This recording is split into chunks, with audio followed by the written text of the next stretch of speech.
Hello hi నమస్తే welcome back to our channel Valampuri. ఈరోజు అయితే మరో మంచి వీడియోతో అయితే మేము ముందుకైతే వచ్చేసానండి. అదేంటంటే టమాటా రైస్ అండి. ఎంతో ఈజీగా ఎవరైనా ఒక 5 మినిట్స్లో రెడీ చేసుకోవచ్చండి. ఎటువంటి వారికైనా ఇది చేసుకునే వీలుగా నేనైతే చూపిస్తున్నాను.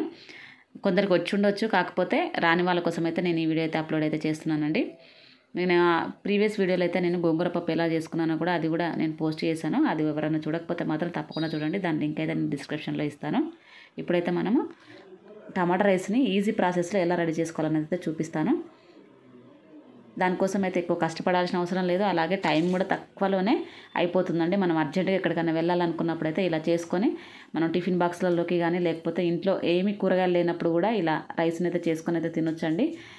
సైడ్కి అయితే కొంచెం ఆవకాయనే పర్లేదు, అలాగే రసమైన ఏమైనా ఏది ఉన్నా కానీ దీనికి ఈ కాంబినేషన్కి అయితే చాలా బాగుంటుంది. ఇలా అయితే ఒకసారి అయితే ట్రై చేయండి. వచ్చుండొచ్చు కొందరికైతే, కాకపోతే రాని వాళ్ళ కోసం అయితే నేను ఈ వీడియో అయితే చేస్తున్నానండి.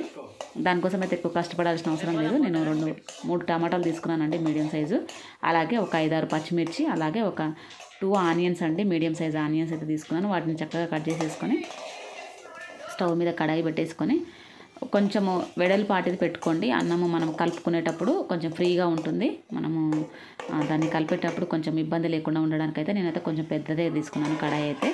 దాంట్లో నూనె పోసేసి అలాగే పచ్చిమిర్చి ఆనియన్ వేసేసుకొని ఫస్ట్, తర్వాత పచ్చిమిర్చి, అలాగే టమాటోస్ వాటిని అన్నిటిని వేసుకున్న తర్వాత ఒకసారి అయితే కలిపేసేసుకొని క్యాప్ అయితే పెట్టేసేసుకోండి. దానికోసం అయితే మనకు ముందుగా అయితే మనం రైస్ అయితే వండి పెట్టుకోవాలండి. వైట్ రైస్ని అయితే ఇలా ఆరనివ్వాలండి, అంటే చల్లారనివ్వాలి. మనకి చల్లారితేనే అది రైస్ అనేది మనకు పొడి పొడిగా చాలా నీట్గా వస్తుంది. మనము వేడివేడి అన్నం వేసామనుకోండి మెత్తగా అయిపోతుంది, అన్నం అనేది అతుక్కుంటుంది చేతులకి.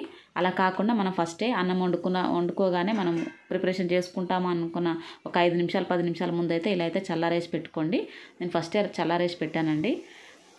ఇప్పుడైతే మనకి ఆనియన్స్ అలాగే పచ్చిమిర్చి టమాటోస్ అయితే ఉడికిపోయాయండి. మరి మెత్తగా ఉడకాల్సిన అవసరం కూడా ఏమీ లేదండి. మనకి కొంచెం స్మూత్గా కొంచెం మెత్తగా తెలిసిపోతుంది మనకి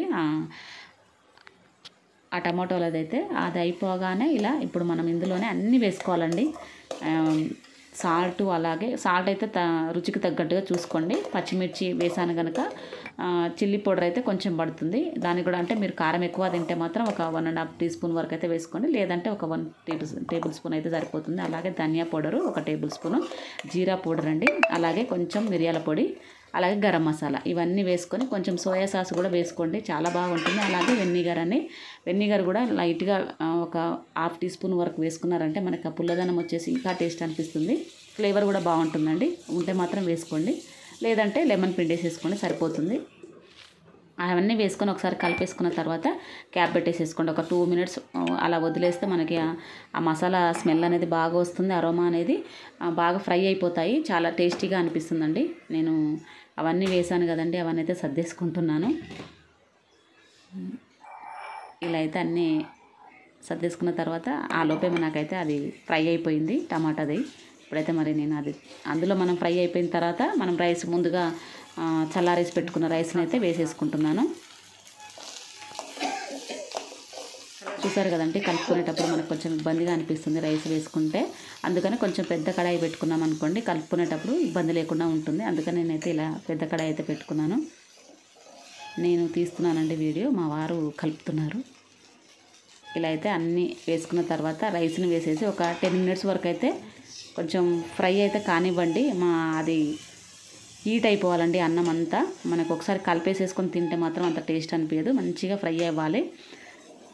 మనకి ఆ పొగ అనేది ఎక్కువగా ఇట్లా రైస్ అంతా వేడైపోవాలి. మళ్ళీ చల్లగా అయిపోతుంది కదా, రైస్ని చల్లారబెట్టుకున్నాం కదా, అది మళ్ళీ మనకు వేడిగా ఉంటేనే మనకు ఆ టేస్ట్ అనేది బాగుంటుంది.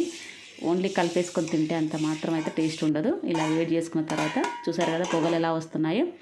అలా కలుపుకొని ఒక 5 మినిట్స్ అయితే మూత పెట్టేసి వదిలేయండి. ఆ తర్వాత కొత్తిమీర మీకు ఎంత కావాలంటే అంత వేసుకోండి. కొత్తిమీర ఎంత వేసుకుంటే అంత టేస్టీగా ఉంటుంది. కరివేపాకు కూడా వేస్తూ ఉంటారు, కాకపోతే ఆ ఫ్లేవర్ వేరే అనిపిస్తుంది, అందుకని నేను అదైతే వేయలేదు. ఆనియన్ కట్ చేసేసుకొని ఇలా సైడ్కి పెట్టేసేసుకొని వేడివేడిగా తిన్నామంటే చాలా టేస్ట్ ఉంటుందండి. Easy process. నేను దానిపైన కొంచెం కొత్తిమీర కూడా వేసుకుంటున్నాను. చెప్పాను కదా కొత్తిమీర అంటే చాలా ఇష్టమని.